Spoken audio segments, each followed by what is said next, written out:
Assalamualaikum warahmatullahi wabarakatuh. Selamat datang kembali di channel Fitz AZ Bakat bersama saya Hafid Aziz. Di video sebelumnya saya telah berbagi tentang materi bagaimana cara memulai project baru di Autodesk Inventor Profesional. Nah, video ini adalah video lanjutan dari video kemarin. Buat teman-teman yang belum nonton video kemarin, silahkan tonton videonya, linknya sudah ada di deskripsi.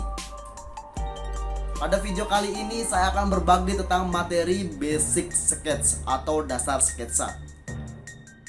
Akan banyak yang akan saya bahas di basic sketch, mulai dari create tools seperti line, arch, rectangle, circle, dan lainnya. Kemudian modify tools, constraint tools, dan video-video latihan untuk membuat sketsa.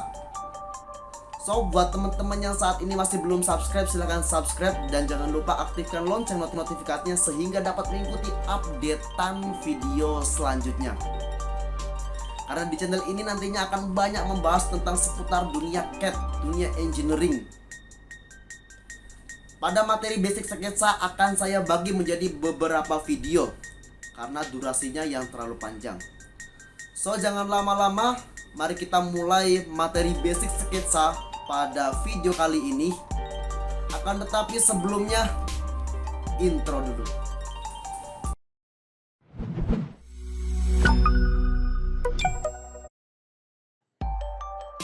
Pada video sebelumnya kita telah sampai pada halaman ini atau telah sampai pada langkah ini, di mana nantinya kita akan membuat sebuah part atau komponen. Nah, untuk memulai membuat sebuah part atau komponen, kita diharuskan membuat sketsa terlebih dahulu.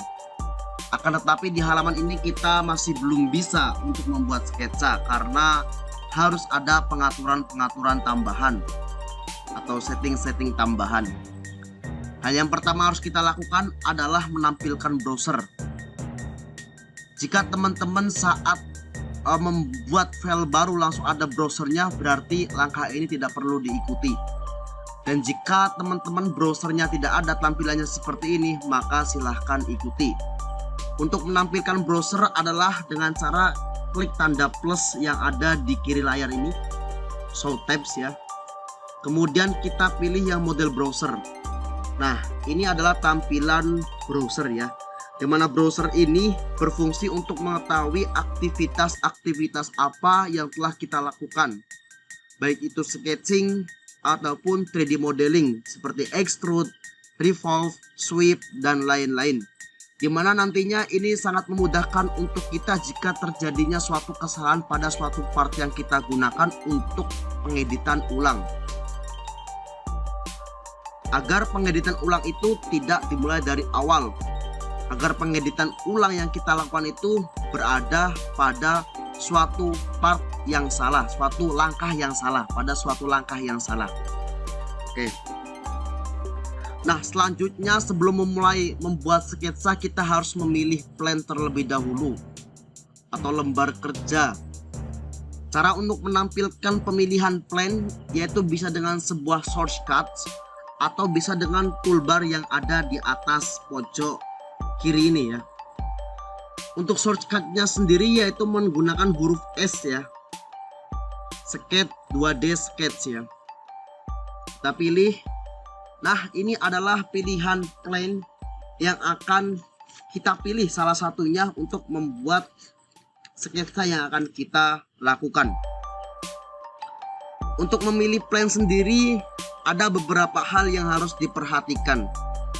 Yang pertama, kita harus mengetahui terlebih dahulu terkait model apa yang akan kita buat atau komponen apa yang akan kita buat. Selanjutnya adalah kita harus mengetahui akan mulai dari mana pembuatan sebuah komponen tersebut. Maksudnya akan mulai dari mana itu adalah pandangannya. Akan mulai membuat dari pandangan mana. Jika sebuah benda tersebut sangat mudah dibuat dari pandangan atas, maka kita memilih yang XZ plan. Yang ini ya.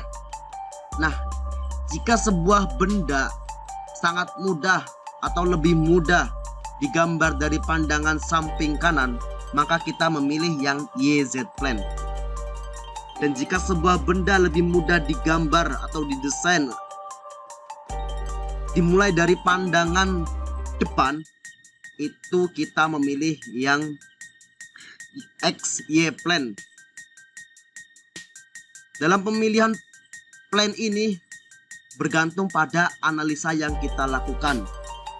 Kita analisa terlebih dahulu komponen yang akan kita buat itu lebih mudah digambar dari pandangan mana. Untuk contoh, saya akan memulai dari pandangan atas, di mana saya akan memilih yang XZ plane.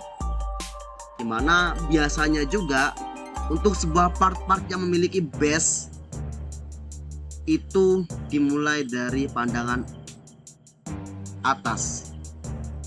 Sekali lagi, ini bergantung pada benda apa yang akan kita buat dan lebih mudah dari mana benda itu dikerjakan.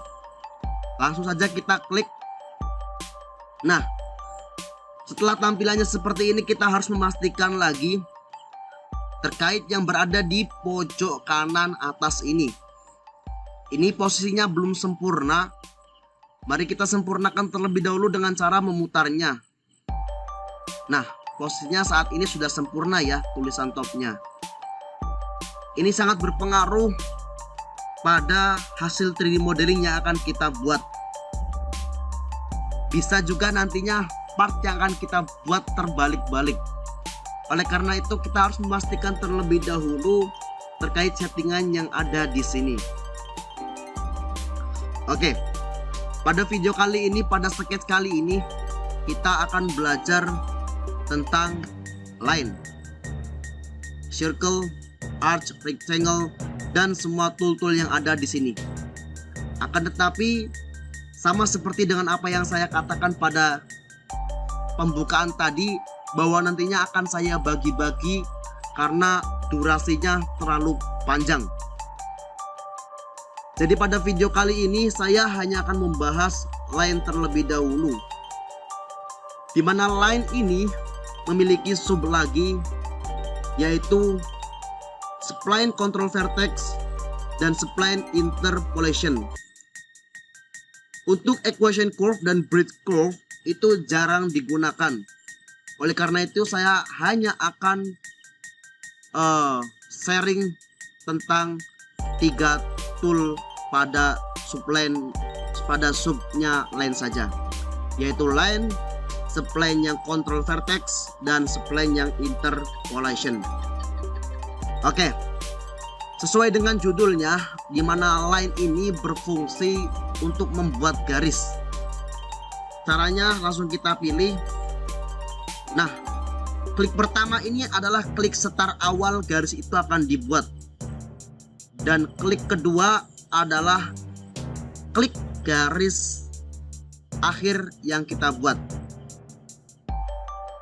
Nah, setelah misalkan kita hanya ingin membuat garis tadi saja, akan tetapi garis yang ikut pada kursor ini masih ikut bergerak, masih terus ikut mengikuti garis yang mengikuti kursor ini ya, yang saya putar-putar ini. Nah, cara untuk melepasnya adalah kita bisa dengan menekan tombol escape atau yang di keyboard biasanya ESC. Nah, maka akan terlepas ya, akan free kembali kursornya. Line tersebut juga memiliki sebuah shortcut, yaitu dengan menggunakan huruf L. Ini saya ketik menggunakan huruf L ya, L. Nah, maka langsung terbentuklah atau langsung terperintah menuju perintah line. Seperti itu. Kemudian di inventor juga dalam membuat sketsa bisa langsung mengisi dimensinya. Contoh, kita memilih garis awal di sini, kemudian kita menginginkan ukuran 170 mm. Klik enter. Nah, maka dengan otomatis si dimensi tersebut terbuat. Selanjutnya, ketika ada garis yang sudah jadi, ingin diberi dimensi. Bagaimana caranya? Caranya adalah dengan klik yang ada di sini, dimension. Kemudian klik pada garisnya, kita tarik ke bawah ataupun ke atas di mana posisi ukuran itu enak dilihat. Contoh di bawah. Nah, bisa kita isikan berapa ukuran yang akan kita buat. Contoh 170 juga. Enter. Jadi seperti itu ya. Nah, sebenarnya dimensi juga memiliki shortcut, yaitu huruf D. Contoh lagi, saya tekan huruf D ya. Nah, maka akan langsung tertuju pada dimensi. Saya akan mengukur dimensi antara jarak antara garis yang bawah dengan garis yang atas. Nah, contoh saya membuat 50 mm. Oke, seperti itu. Nah, selanjutnya adalah spline yang kontrol vertex ya, dimana spline ini berfungsi untuk membuat sebuah sketch yang melengkung-lengkung ya, seperti itu. Dimana spline kontrol vertex ini titik referensinya itu diambil dari titik pada garis lurus yang kita pilih. Contoh, agar lebih mudah kita langsung ke praktek. Contoh, kita membuat garis lurus dan belok ke kanan. Nah, seperti ini ya, centang.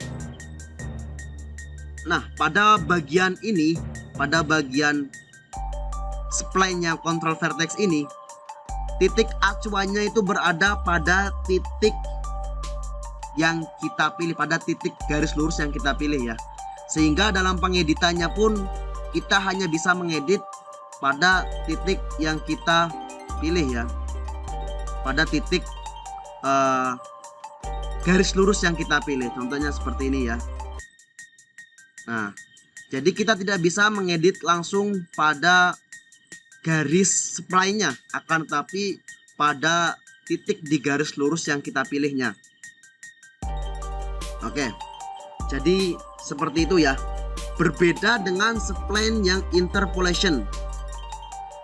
Jika spline yang interpolation ini adalah garis yang titik referensinya itu langsung pada spline-nya. Jadi tidak memerlukan garis lurus untuk titik referensinya. Centang. Nah, dalam pengeditannya pun kita hanya langsung ke spline-nya, ke garis spline-nya, tidak pada garis lurusnya, karena spline-nya interpolation itu langsung pada spline-nya. Saya sendiri lebih senang menggunakan spline yang interpolation ya, karena dalam pengeditannya lebih mudah daripada yang spline kontrol vertex ini ya. Oke. Nah, untuk menghapus sketch, tentu di software manapun sama ya. Dalam menghapus itu pasti menggunakan delete. Contoh, ketika kita ingin mendelete satu garis sketch, yaitu dengan cara klik garis yang akan kita pilih, kemudian klik tombol delete pada keyboard. Itu ketika ingin menggunakan keyboard. Nah, ketika tidak ingin menggunakan keyboard, kita bisa dengan pilih garisnya, kemudian kita klik kiri pada mouse dan kita pilih delete. Nah, itu tadi adalah menghapus satu persatu. Ketika kita ingin menghapus semua, maka kita cukup memblok semua sketchnya atau sketch yang ingin kita pilih, kemudian kita bisa klik delete atau bisa klik mouse kiri lalu pilih delete. Nah, seperti itu. Mungkin video basic sketsa pada video pertama ini sampai di sini terlebih dahulu. Di video selanjutnya kita akan membahas circle dan subnya, arch dan subnya, rectangle dan subnya, karena akan ada banyak lainnya. Di circle sendiri ada circle center point, circle tangent, ellipse. Kemudian di arch ada arch 3 point, arch tangent, arch center point. Di rectangle juga banyak, bahkan sampai polygon. Nantinya juga kita akan membahas fillets, text, point, dan sampai selanjutnya pada constraints tool. So sekali lagi buat teman-teman yang belum subscribe, silakan subscribe dan jangan lupa aktifkan lonceng notifikasinya sehingga dapat mengikuti updatean video selanjutnya atau dapat pemberitahuan ketika saya mengupload video terbaru. Nah, jika teman-teman ada pertanyaan dan ada sesuatu yang ingin ditanyakan, bisa langsung tulis di kolom komentar ataupun bisa hubungi sosial media saya yang linknya sudah ada di deskripsi. Dan saya juga telah membuat sebuah grup di mana sebuah grup tersebut menjadi sebuah wadah untuk kita berbagi bersama, terlebih dalam dunia CAD. Karena nantinya di grup tersebut juga saya akan banyak berbagi terkait tips dan trik, tutorial, kemudian soal-soal untuk latihan CAD. Oke, sampai sini, sampai jumpa di video selanjutnya. Assalamualaikum warahmatullahi wabarakatuh.